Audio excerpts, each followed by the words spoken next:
no kì í forgive lọ́fẹ̀ẹ́ lófò. They don't forgive because they just want to forgive.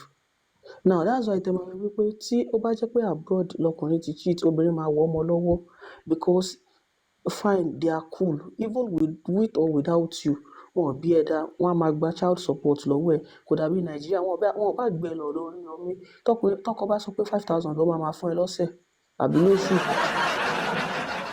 Kò sí nǹkan tó fẹ́ ṣe sí. Wọn ò lè wo account ẹ̀. Mo mọ̀ tó jẹ́ pé ní UK marriage wọn ti dàrú. Tó jẹ́ pé ọkọ sá kúrò nílé.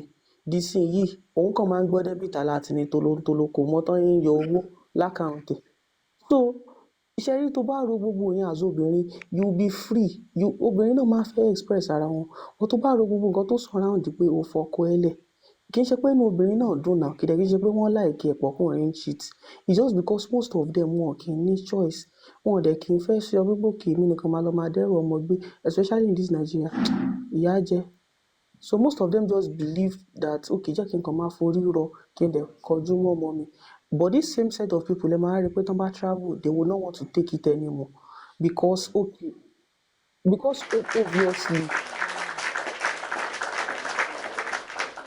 obviously community yẹn ti favour wọn.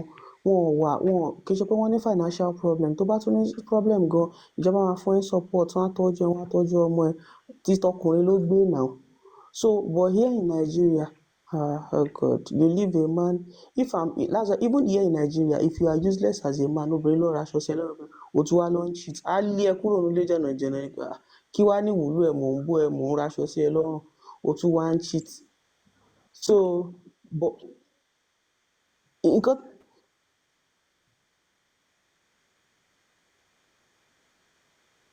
it is difficult for us to forgive because we believe wípé okay, a máa ní believe wípé kí ló tún wá kiri for a responsible man. Wà á believe wípé okay o, mo ń ṣe báyìí fún ẹ máa gbọ́ o, mo ń ṣe kíní kan. Now, the thing is this, a woman, psychologically a woman will never cheat without a reason. Mi sọ̀rọ̀ ẹni tó jẹ́ ajá o. Now, for a woman to now cheat, tó jẹ́ wípé ó jẹ́ obìnrin normal, obìnrin gidi o, tí ó kì í ṣe obìnrin burúkú o, there is a reason behind it. Now, 90% of women in Nigeria, èmi ò mọ̀ abroad o, mi ò dá abroad rí, don't cheat, they are cheating because of financial problem. Now, you have financial problem. Ẹlòmíì lọ́mọ mẹ́rin, ọkọ ò dẹ̀ bá dá sí, wọ́n jọ ń gbénu ilé, owó tó bá tún pa lọ, ọkọ náà á tún jẹun náà. So that type of person, báwo ló fẹ́ tọ́ ọmọ? See, when we talk about cheating too, I don't always want to talk about it because ó jẹ́ nǹkan tó jẹ́ pé ó deep gan. My mommy raised me and my sister as a single mother and she was blind. Wọ́n jẹ́ àkàndá. Wọ́n fi tọ́ èmi àtàbúrò mi dàgbà. I knew what we went through. I knew the pain. So if I see people talking about pé kíní kan kò lè máa ṣiṣẹ́ mẹ́rin márùn-ún papọ̀, people just talk and if you are not in that shoe tí Mọ́mì Àjọkẹ́ ṣe sọ, it is very hard. There's a woman I know, she's a single mom.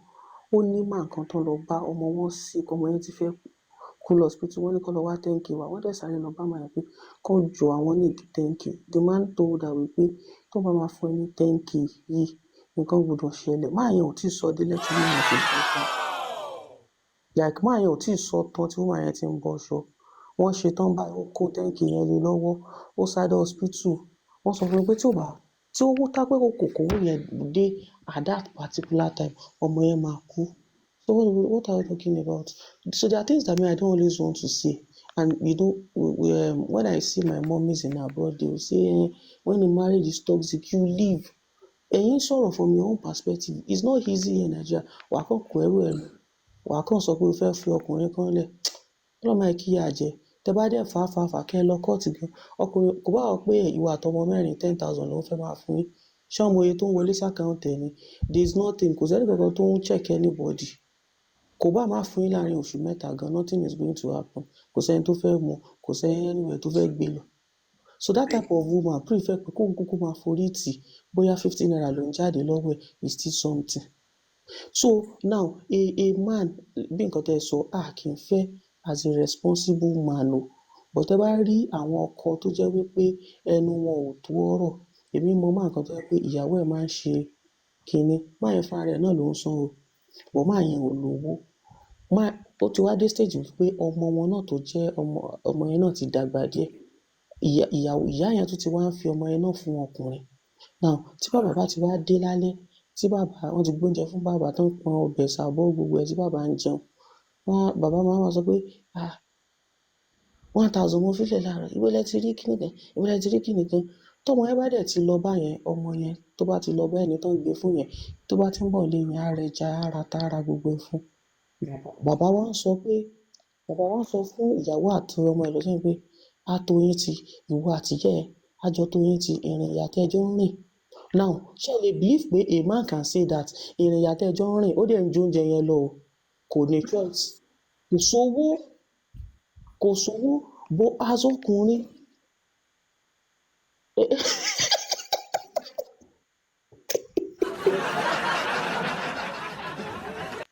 No, ẹ̀yin wá imagine pé that man is responsible, he is up to the task. Ṣé ẹ rò bóyá nǹkan tá à ń sọ yìí la máa sọ? Kò ti ní lé ìyàwó yẹn jáde, kò ti ní fọ́ nǹkan mọ́ lórí.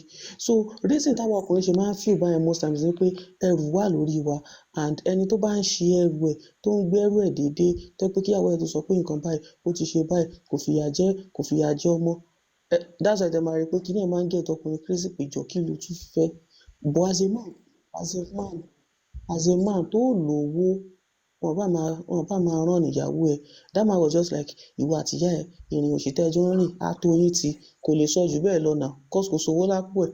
So irú man yẹn nìsín, ṣé ẹ rò bóyá kò wò ó náà pé kó react ni wípé ta ló ń bóun débẹ̀? Kò sówó lọ́wọ́ bàbá now. So the reason is because of the responsibility tá à ń gbé la fi máa ń react báyẹn. Same as obìnrin, tóbìnrin náà bá ń gbé responsibility lórí ọkùnrin, tó tún wá hurt obìnrin, ẹni tó yẹ kó máa gbé gẹ́gẹ́gẹ́. Obìnrin dẹ̀ rèé, obìnrin tún bàjẹ́ ọ̀rọ̀. Daddy wa ẹ wà nílé látàárọ̀, ẹ tiẹ̀ lè káṣọ, òjò tún ti pa aṣọ, ẹ já ẹ̀ dẹ̀ kúkú lọ ibì kankan, ẹ ṣe kinní kan. So o tún wá lọ ń cheat, àbí obìnrin gbé ẹ sílé, o tún wá lọ ń gbóbìnrin wá nu ilé obìnrin yẹn, á lé ẹ jáde wò. So that is why we react like that.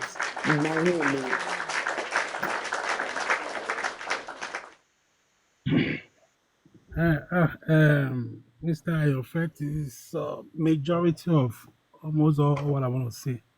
I think he hit the nail on the head. But I think my own in addition to what he said, number one is men are egoistic. We have this ego in us, even when we are poor and we are irresponsible. That ego of that slogan, you are the man, always want us to like be in charge, even when we are not taking charge. We always want to like act in that capacity. So once tí ẹ bá ti ní mentality yẹn pé ìwọ ni àpàṣẹ ní ilé, that thing will be ringing in your head that èmi ni mo ní ẹ in totality. Even in animals, tẹ́ bá wo lion, tí lion bá dúró síbì kan, kò ń fẹ́ kí any other lion kó wà ní sàkání yẹn. Even when he has 100 female lions beside him, á fẹ́ make sure pé òun ló máa bench gbogbo wọn round. So men or male are always built to create a territory around themselves, and they don't want anybody to come into that territory. That is a male figure. They don't want anybody to. They don't like to share. They always want to be dominate. They want to dominate any territory tó bá wà.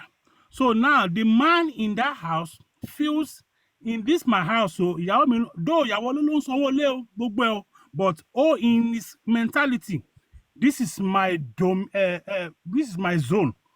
I'm dominating here. Pẹ̀lú ìwọ o, pẹ̀lú ọmọ o, pẹ̀lú everything tó wà ń bà yìí, they belongs to me. I am the one that is taking authority over them. So kò ní fẹ́ imagine, even kọkùnrin máa sùn, kó lálàá pé wọ́n ń báyàwó ẹ̀ sùn, tí ò real, orí ẹ̀ máa dàrú ni. He will start suspecting that woman. From that henceforth, tí ò bá kí ń check phone tẹ́lẹ̀, a máa bẹ̀rẹ̀ sí máa check phone, máa ṣe kí n tó bá rí pé ìyàwó ẹ̀ wà lórí phone tó ń rẹ́rìn, he will be figuring a lot of things in his head. Ní pé kí ló ń go on, ní pé ṣé kò kí bí ó ń bá lè sọ̀rọ̀, this and that, because so Another thing is that àwọn ọkùnrin wọ́n wà jealous but wọn kì í exhibit ẹ̀ openly the way women act their own physically. Ọkùnrin wà jealous and that jealousy tí ò bá wà well maintained they become insecure to the extent pé tí wọ́n bá maintain insecurity yẹn ó máa jẹ́ kó máa bẹ̀rẹ̀ sí máa raise some suspicion that are not even existing and it start building in their head. And from that moment once tí yàn kan bá ti sọ pé ó believe pé mo káyàwó mi dá mo káyàwó mi lásán báyìí ó ti gbé nǹkan sórí máa yẹn a máa di pé ìjọ tí ọwọ́ ẹ̀ bá tán pa mi ò dẹ̀ ráyè láti sùn lẹ́nìí mi ò fẹ́ mi ò rí strength lọ́la lọ́túnla ṣé nǹkan wọn ti ń bá ẹ sùn ń ta suspicion ti bẹ̀rẹ̀ nìyẹn. So men are wired to take dominion, they are wired to take over territory, they don't like to share and they like to maintain that egoism mentality. Now, tẹ́ bá wá wo in the other way round, whoever prays the piper dictates the tune.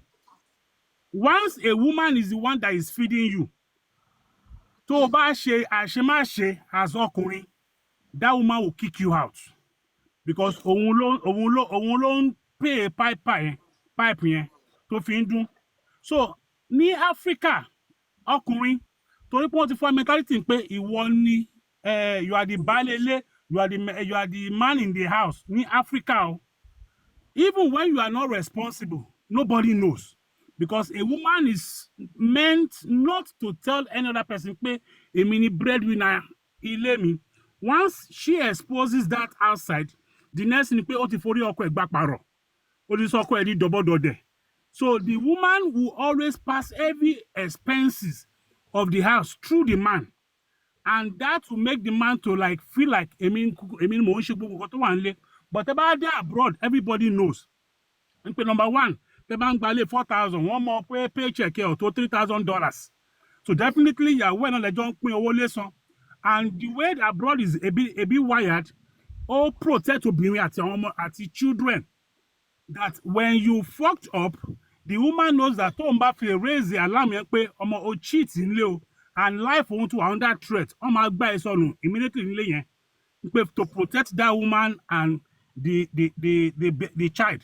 And secondly this child support tó máa ń san labroad ó jẹ́ kó tún fún obìnrin náà ní hedge that once you leave a woman and probably you abandon her or you divorce her you must take care of the child to be fún or the children. So that gives women also an edge as well that even when a man wants to misbehave ó máa wọ́n pé ọmọ tí n bá take time number one máa san child support number two wọ́n lè gbá mi sọnù kúrò lé. So that joint responsibility will make the man to sit tight and not probably do nonsense. But why Africa ni mo ti rí in fact there's a story tí mo ń handle lọ́wọ́.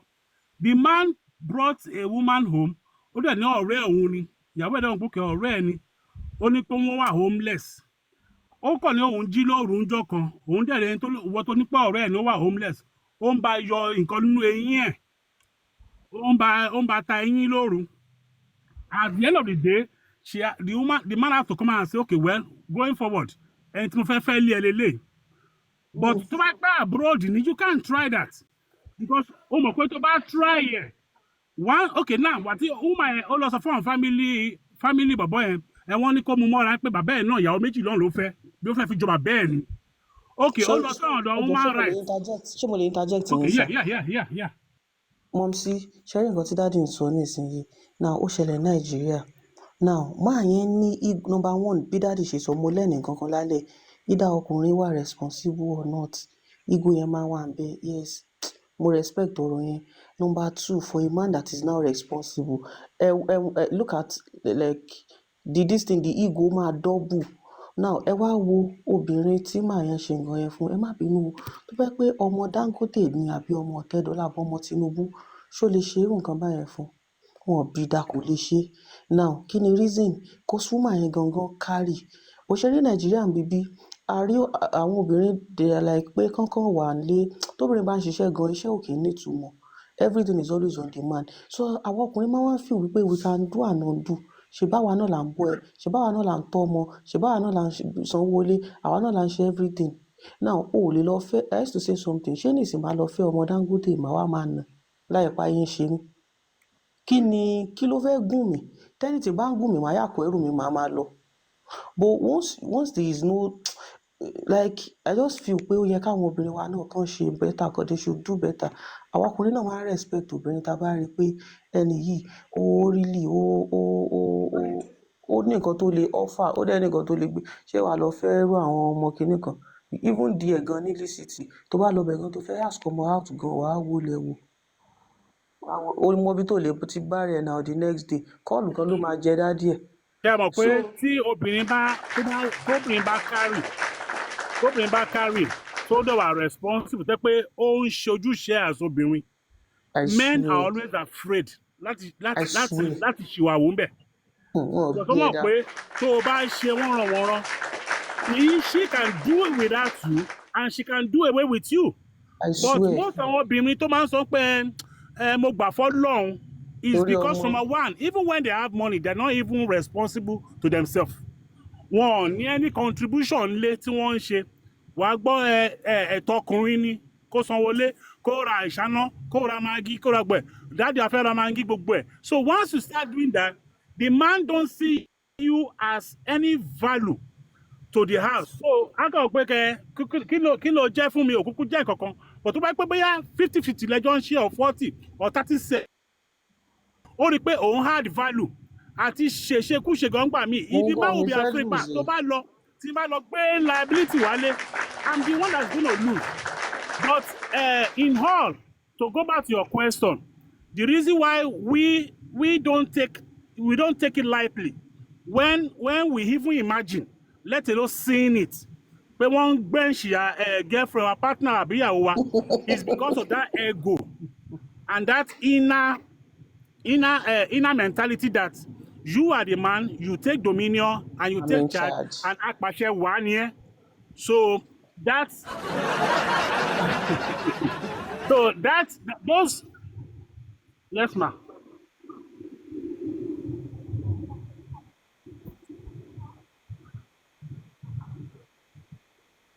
Mo ti sọ pé reason tó fà ni pé torí pé okay, mo ní pé he that pays the piper dictates the tune.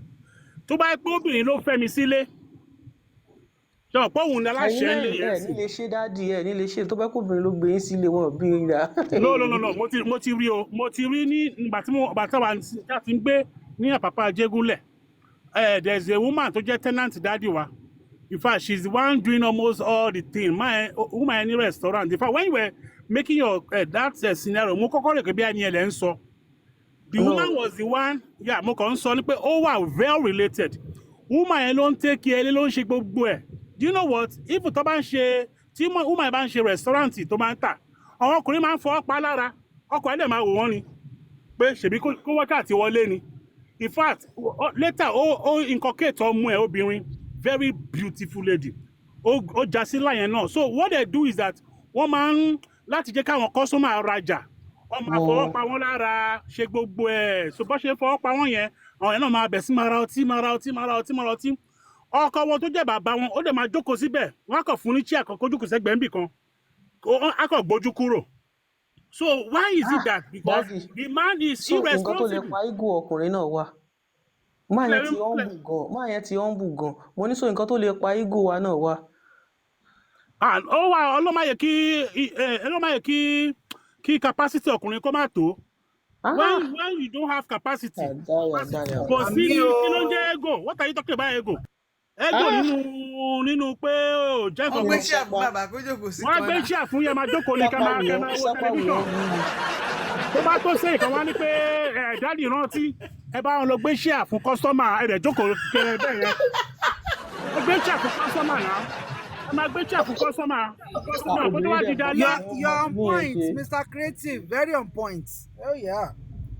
Obìnrin mọ gini yẹn ṣe. Kò sí. Mọ́mí madam máa mú nǹkan wálé náà. Ẹ máa jogúnfe, ẹ máa jẹ brọ̀kọ̀tọ̀. So at some point you will lose even new relationship, boyfriend and girlfriend.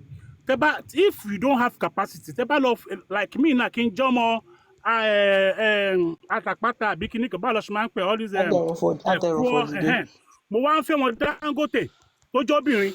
Forget it. It will get to some point. I will be so humble. My humble. Think but take time. Mo máa humble tó bá ní pé, why did you come at this time? Okay, I'm sorry, darling. Do I come next time? Okay, go home. Maloleni. Kí lẹ̀ ń sọ yìí? Owó là ń sọ. Ó nígbà tí ọwọ́ mi bá ti wá dé level tó kú yẹ̀sì náà ti gara. Tó bá sọ̀rọ̀ mi náà sọ̀rọ̀. But at that moment when we first started, kò sí ní inequality máa wà. And my ego will be debased. It will be debased. So that's what even tó bá wà abroad gan, tó bá wọ most of àwọn akátá yẹn tí wọn kì í ṣiṣẹ́ yẹn, wọ́n máa ń respect obìnrin wọn. They respect their women because obìnrin wọn ló ń bọ́ wọn. But àwọn ọkùnrin náà ní Africa, we have always been trained to be in charge, to be the provider. So once you are a provider, you want to pàṣẹ. Even when you lose your provision, tó lè provide mọ́, that mentality pé wọ́n ló ń provide ẹ̀ sí wà ń bẹ̀. And tóbìnrin bá ti fẹ́ máa ṣe wọ́n wà ní pé ṣó fẹ́ máa sìn ìkún lé mi lórí nígbà tí mò ń bọ́ ẹ̀ ń kọ́, tíṣẹ́ sì wà lọ́wọ́ mi ń kọ́. So it is just that way. So that's just my own.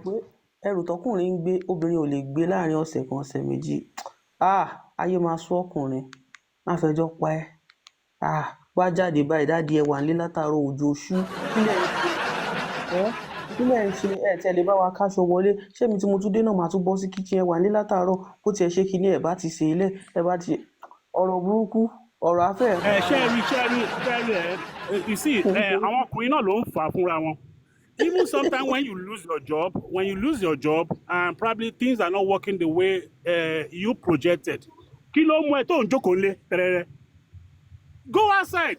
If it is kó lọ bí tó ti ń gbé block, make sure that at least even if you cannot bring 100%, at least be bringing something home. But you are not responsible.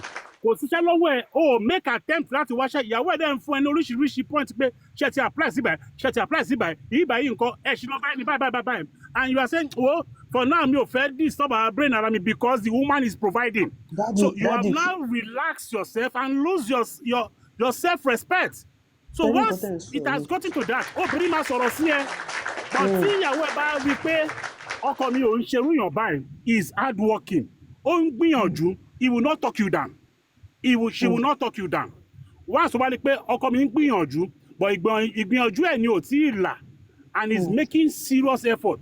In fact, she will cover your ass and nobody will know pé òun ló ń sanwó lé. Nobody will know, and she will talk with you with respect because wọ́n mọ̀ pé tó bá ti dàárọ̀ ìwọ náà ti jáde ó ti lọ hustle. But most men tó ìyàwó wọn bá ti ń take responsibility, wọ́n máa sọ̀rọ̀ wọn jìnnà ní ilé ni, wọ́n á jókòó tẹ̀rẹ̀rẹ̀ wọn ní ṣe ọkọ mọ́.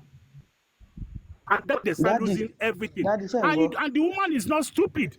Ó máa sọ̀rọ̀ sí ẹ to ginger you, to wake you up from your slumber. Àwọn ọ̀rọ̀ tí obìnrin yẹn ń sọ kò ṣe pé wọ́n kọ́ ọ̀mọ̀mọ̀ sọ, wọ́n sì ń sọ láti jí ẹ as ọkùnrin pé wake up, you are the man, wake up. Stop being a lazy ass. Ó máa sọ.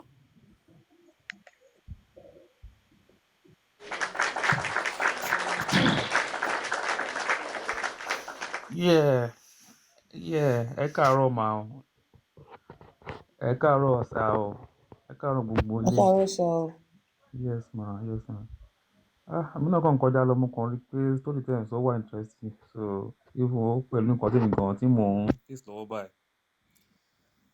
Ni mo ní kémi náà kí n share pẹ̀lú àwọn èèyàn tèmi o. Ọlọ́run kó ṣàánú wa pẹ̀lú àwa ọkùnrin àtàwọn obìnrin o. So èmi ò tiẹ̀ mọ̀ ná. Ṣé mọ̀? There was a lady ṣá tó yẹ pé màá tẹjọ lọ sí secondary school. So gbà tó later a ṣáà padà unite ṣá gbogbo wa ṣáà ń ṣe old student association something like that. So òun náà ló rí mi bẹ́ẹ̀ tó ní platform ní mo lọ sí Nàìjíríà but tó rí fún láti sọ̀rọ̀. Mi dàgbà jọ lọ sí school now. So ó ṣáà sọ pé òun interest. Èmi ò dẹ̀ mi tó tẹ̀ mi ò anything. Mo ní time.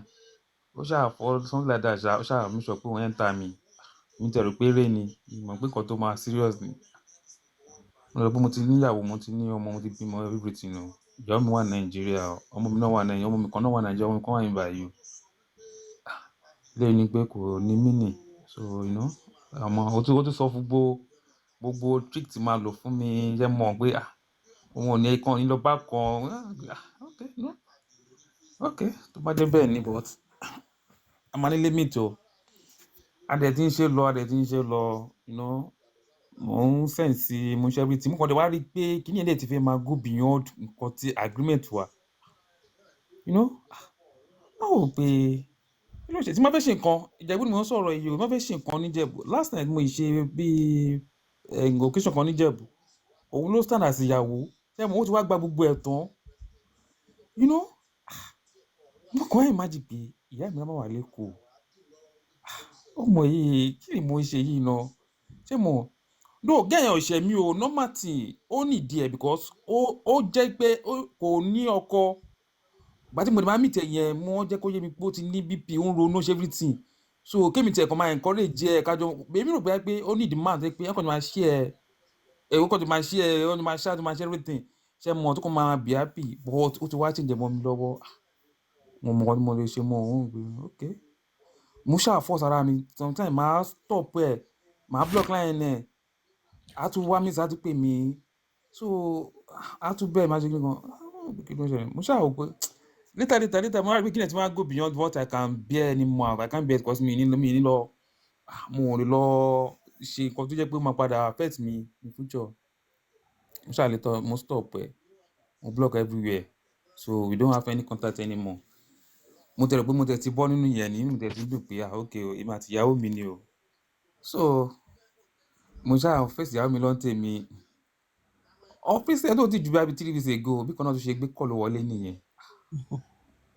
Mo kàn rí message nìyẹn tó wá rán mi padà sí bí like 10 years old tá ti jọ wà kékeré. Mo ní kí ló tún dé báyìí. Ìyẹn náà tún gbé mi lọ sí gbogbo àwọn level tá ti jọ ṣe. Èmi ò mọ Ọlọ́run, èmi ò mọ. Ìyẹn náà tún gbé mi lọ sí gbogbo. Ìyẹn náà wà eléyìí tá à ń sọ yìí. Ìyẹn tẹ̀lé wá worst jù. Ìyẹn wà ní ọkọ tí ẹ náà wà labroad. Bí yẹn ti ṣe wà, bí yẹn ṣe wà gan sí, òun ní pé ìyẹn gan ní pé òun lè wá sí London. Mo ní kí ló dé? Lórí kí ni? Ó ní pé láti ìgbà tá a ti dìpá láti kékeré láti dìpá tì í láti ìgbà yẹn títí tó ń fi get number, ó ti wá nọ́mbà mi. Ṣé kì í ṣe London náà lọkọ tí wọ́n wà kán má mú yín ṣá o? London kan lọkọ ẹ wà. London kan lọkọ ẹ, èmi ò tiẹ̀ lè gbà kó wá o, because I don't know. So nǹkan tẹ̀mí kan sọ láàrin mi yìí bí ṣẹ́rọ obìnrin, my life is my life. Mi ò ní ẹ̀bà ṣọ́bìnrin mọ́. Mo tẹ́lẹ̀ máa gbé mi máa ṣọ́bìnrin gbé kíní kankan. Ẹ gbogbo àwọn ilé tí mo face yín sí, ilé tó lọkọ̀ fine, àmọ́ pé yẹn lọkọ̀. Ó ní láti ṣọ́bìnrin, mi ò ní mo ń ṣe tẹ́lẹ̀, mo ń gbé obìnrin. Ilé tèmi face presently yìí sí, lẹ́yìn kí n máa tọ́jú ìyàwó mi, kí n máa ṣe everything tí mo dẹ̀ ń ṣe mi dẹ̀ stop. Mo dẹ̀ ń try láti mú pé ìyàwó máa wọlé everyday, ìyàwó máa wọlé, so ó certain ṣẹ́gẹ́, but mi ò ní rí anything strange tí n bá rí lọ́dọ̀ ìyàwó mi, máa sọ pé nǹkan báyìí ni mo rí tó bá stop, tó bá dẹ̀ lọ ṣe lẹ́yìn tí n bá mọ̀, in fact mi ò tiẹ̀ fẹ́ mọ̀, but má ṣe lójú mi because I need my life to live. Ṣé ìdí mo wà yìí fún mo ní ṣọ́bìnrin mọ́ because okay Simone tó wà ní Nàìjíríà, she's okay, she's fine. Ṣẹ́gẹ́t kí ló tún wà? Ó ní pé torí pé ìgbà yẹn pé ẹni tó ń fẹ́ òun like tó ó sọ everything fún mi. Ìgbà ní pé òun ti rí mi before kóun ti rí ọ̀bọ yìí ni òun bá fẹ́ mi, but ìgbà tóun rí mi yìí sìn pé in fact pé òun ò tiẹ̀ mọ̀ kó tóun lè ṣe mọ́, mo tún block yẹn náà. Ó tún wá mi tó tún pè mí padà, a tún connect. Mo ní kò sí sugar ibẹ̀, I don't know. So nǹkan tó nǹkan sọ ni pé èmi ò ní ẹ̀mí never ṣọ́bìnrin, lónìí tí mo kàn lè ṣọ́ ni pé ọmọ mi nìkan ni mo lè ṣọ́. Ọmọ nìkan ni mo lè ṣọ́. Ọmọ nìkan ni mo lè ṣọ́ in this life. If kí ìyá mi kó wọ London sí, kí ló anything suspicious, màá wọ̀n nẹ̀, I don't want that. Because èmi náà ti use my òyìnbó, mo ti rí live wọn ṣe rí, òyìnbó live wọn matter sí wọn. than pé kán máa ṣọ́ nǹkan tó tẹ̀ ní mí ni. If I leave this world, my wife will leave, my children will leave. So kí ni mo wá ń bá kiri nǹkan tèmi náà ń ṣe presently tèmi náà hide tí mi jẹ́ kí wọ́n náà mọ̀. So tí wọ́n náà bá ṣe tó bá hide ẹ̀ mi mọ̀ náà nìyẹn you respect my respect you. ẹ má bínú gbà yẹn o tán bá gbègbè yín o ẹ má wà bọ́ síta kí wàá máa sọ o.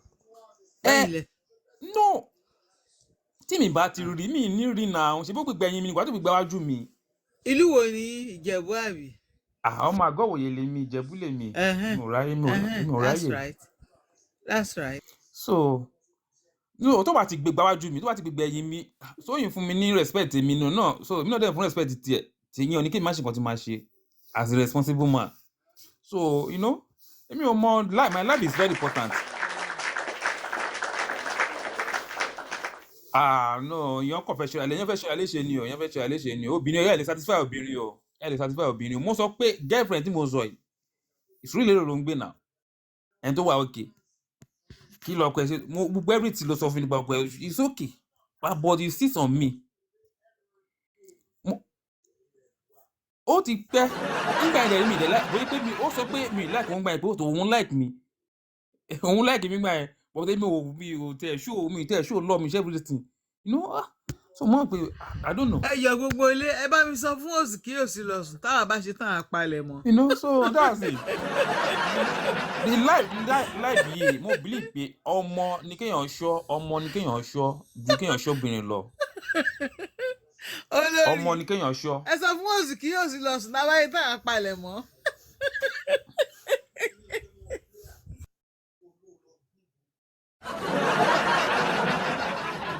mi ò ní àwọn ọmọ mi lè mí ṣọ́ tí má ti ṣọ́ ọmọ mi. do me I do you mi ò ní. ṣé ọmọ pé ìgbà míì wà àwọn ọkùnrin tá jẹ́ ọ̀ṣọ́mọ wọ́n àtàbá ti jẹ́ ọ̀ṣọ́mọ a máa ń gbà fọ́ Ọlọ́run pé wò. ẹ ṣe creative ẹ ṣe gàrí ẹ jẹ́ kí n sọ̀rọ̀ jọ ẹ jẹ́ kí n sọ̀rọ̀ ṣe rí àwọn ọkùnrin tá jẹ́ ọ̀ṣọ́mọ the thing is tá bá ti dé level kan tó bá dówó ìyàwó wa as far tó bá ti jẹ́ wájú wa a kì í worry as far tá a bá ti ka so once you are ọ̀ṣọ́mọ or you also have side chicks and stuff you will also be having it in mind pé ìjọ kan wá kàn ìyàwó tèmi náà mọ́lẹ̀ but mi ò kàn fẹ́ witness ẹ̀ ni. ó tó di náà. mi ò fẹ́ witness ẹ̀. ìyá mi wà Nàìjíríà sí mi wà ní báyìí. especially àwọn tó bá wọ́n máa ń gbọ́ṣẹ́ ìyàwó ilé tẹ́ pé wọ́n máa ń ní grace wọ́n dẹ̀ máa ń ní favour yẹn bọ́n ìyàwó ilé ló máa ń ṣe sí wọn. so irú àwọn èèyàn bẹ́ẹ̀ yẹn àwọn specialists in irú àwọn èèyàn bẹ́ẹ̀ yẹn kò sí ni wọn kì í ṣọ́yàwó wọn because wọ́n mọ̀ pé there may be a rebuttal or probably like a comma tó máa ṣẹlẹ̀ especially pé ìwọ tó gbé nǹkan gba ìyàwó oníyàwó tó dẹ̀ mọ̀ ọmọ wọn máa gbé tèmi náà so wọn kì í bọ́dà ara wọn mọ́ because wọn fẹ́ kí nǹkan òjijì kó bá wọn kó lọ affect health wọn so it's almost like that.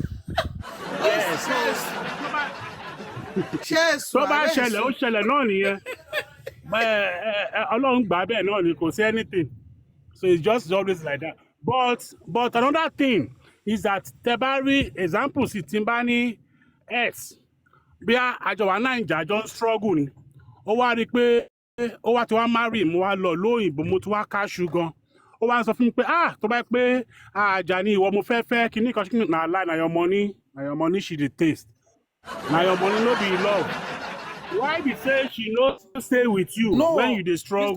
Creative kò rí bẹ́ẹ̀ o mo sọ pé ní tó wà sórí ilé rẹ̀ ṣe is okay o. mo ní pé tó bá fẹ́ wá sí London ó máa wá o. ẹ̀yin kọ́ mo sọ mo kàn. mo mọ̀ pé àwọn kan wà tó jẹ́ pé wọ́n wà bẹ́ẹ̀ lóòótọ́ pé tó bá rí pé wá sí London àbẹ́ wá sí lóyìnbó kankan nítorí pé ti wà ń lóyìnbó eléyìí kò ṣe pé. no. brother to brother. Let me tell you, God forbid, if you are struggling and nǹkan ò dá fún yín, I can tell you 100%, that woman will not look at you the way she's looking at you now. But network me that.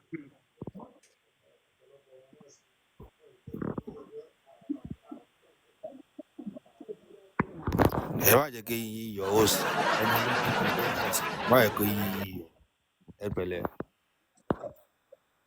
ẹ wo Mr. àní mo ti sọ Mokinle fún òsì kí òsì lọ sùn bàbá yìí tán àpalẹ̀ mọ́. mo kí everybody actually mi mọ topic 10 ṣe but mo bá yín lẹ́nu ẹ̀ èmi kàn kọjá lọ ni but Mr. Creative kan tẹ́ ẹ sọ yẹ actually náà ẹ rí ọ̀rọ̀ sọ o but kan tẹ́ ẹ sọ yẹ ò rí bẹ́ẹ̀ bàbá tẹ́ bá jẹ́ ọ̀ṣọ́gbọ̀n gidi ṣó yẹ yín tẹ́ bá graduate ń bẹ̀ amúdàkọjá ò fẹ́ kó amúdàpànà ò fẹ́ kó amúdàkọjá lórí ìtọ́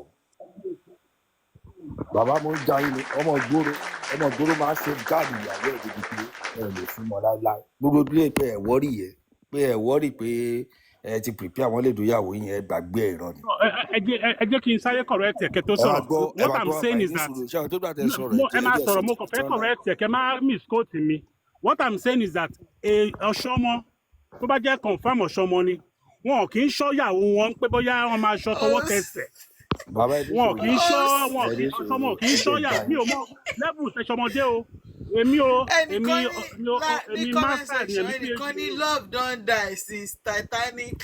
So the thing is èmi ò ṣọ́yà èmi ò tẹ̀mí ṣọ ìfẹ́ tó ẹ kú.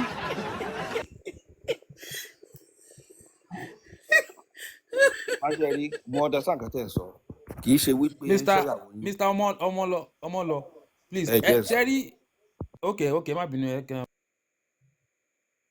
ẹ ń gba ọ̀rọ̀ mọ́ mi lẹ́nu so mi dẹ̀ láìkì máa nǹkan tó ṣẹlẹ̀ pé ṣẹ́dẹ̀ jẹ́ sọ̀kọ̀ fún yín bàbá ṣẹ́dẹ̀ bá jẹ́ ọ̀ṣọ́mọ gidi ẹ jẹ́ ń ja yín mo sọ fún yín pé ìyàwó tí ẹ máa secure ẹ ni kò ń ṣe pé kò ń ṣe wípé ẹ wà after ẹ pé ẹ máa fẹ́ máa ṣọ ẹ lè ṣọ bọ̀ mo ń ja yín gan gidi amúdà àfidàpadà ò jẹ́ kán múdà kọjá lórí ìtọ̀ tẹ́ bá tí ẹ bá free ìyàwó yín tẹ́ mọ̀ pé ẹ̀ ń ṣọmọ bọ̀ ẹ free ìyàwó yín ẹ like ìyàwó yín débẹ̀ nìyẹn ẹ like ẹ mọ̀ nìyẹn bàbá mo sọ fún yín kò sí bẹ́ẹ̀ ṣe máa ṣọmọ tó tọ́ máa gbé súnmọ́ ìyàwó yín tẹ́ wá sọ pé ẹ fẹ́ máa wò ẹ fẹ́ máa ṣe kíní kan kìdì kan àwọn gangan ló máa ń burú jù àwọn ọ̀ṣọ́mọ gan ló máa ń burú jù lórí ìyàwó tí wọ́n gan ló ti tẹ́ bá jọ ọ̀ṣọ́mọ gan tẹ́ bá graduate ń bẹ̀ wọ́n graduate nínú kíní yẹn kì í pọ̀rọ̀ ẹ̀rí àwọn obìnrin tó bá wà lórí ètò kan máa gbọ́ wọ́n máa ń kọ́ iṣẹ́ wọ́n máa ń kọ́ kíní yẹn wọ́n máa ń kọ́ sísítà mi wà lórí bíbá yìí lórí productions mo kì í àǹtí mi gangan nìyẹn. bàbá ọkọ mi bí àkún. mo wà pẹ̀lú oníjà rẹ̀. God bless you.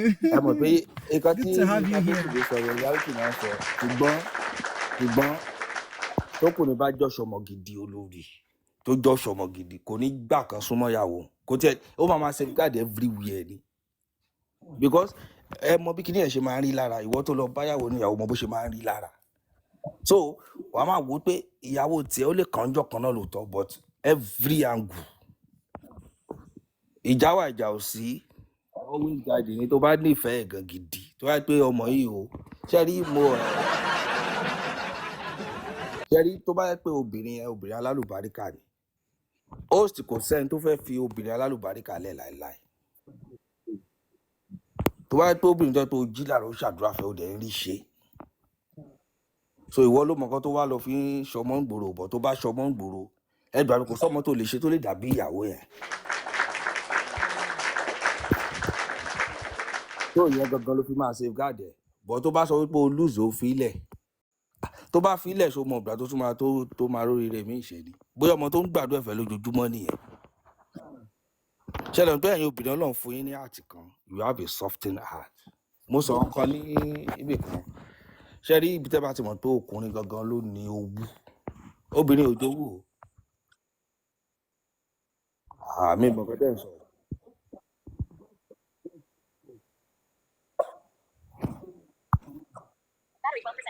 wọn ń ṣe x ṣebí London lẹ sọ ṣebí case tó ṣẹlẹ̀ ní London lẹ sọ kò ń ṣe x yẹ wọ́n jọ wà nù lé ní ṣe rí bọ̀bọ̀ yìí ló gbé woman òun ló gbé lady wá láti Nàìjíríà tá a bá gbọ́ sórí yẹn rárá òun ló gbé wá mo mọ lady tó ń sọ yẹn náà mo mọ dáadáa bọ̀bọ̀ yìí ló gbé wá láti Nàìjíríà bọ̀ ó lẹ́yìn tó ń fẹ́ láti Nàìjíríà already bọ̀bọ̀ yìí tó gbé wá so ẹni yẹn ló lọ ṣe introduction pẹ̀lú lérò pé bọ̀bọ̀ ò mọ̀ meanwhile ó ti plan engagement tó fẹ́ ṣe again wọ́n ti kọ́kọ́ lọ ṣe introduction ni so ó padà wọn á plan engagement tó fẹ́ lọ bá ọ̀bọ yẹn ṣe bọ̀bọ̀ ló gẹ̀ẹ́tì ẹ̀ bọ̀bọ̀ poison ẹ̀ ni ó poison ara ẹ̀ àwọn méjì ló kú papọ̀ náà. o kì í ṣe stabbing kò sí nǹkan kan tó jẹ́ stabbing or anything poison kò ń sọ̀rọ̀ stab kankan àtọ́ ó poison lady yẹn. Tó ni bàbá ọkọ mi wà lọ́hùn-ún ni ó poison lady ẹ mọ nǹkan tó ṣẹlẹ̀. ó poison lady yẹn ó dẹ̀ poison ara ẹ̀ nǹkan tó ṣẹlẹ̀ ni.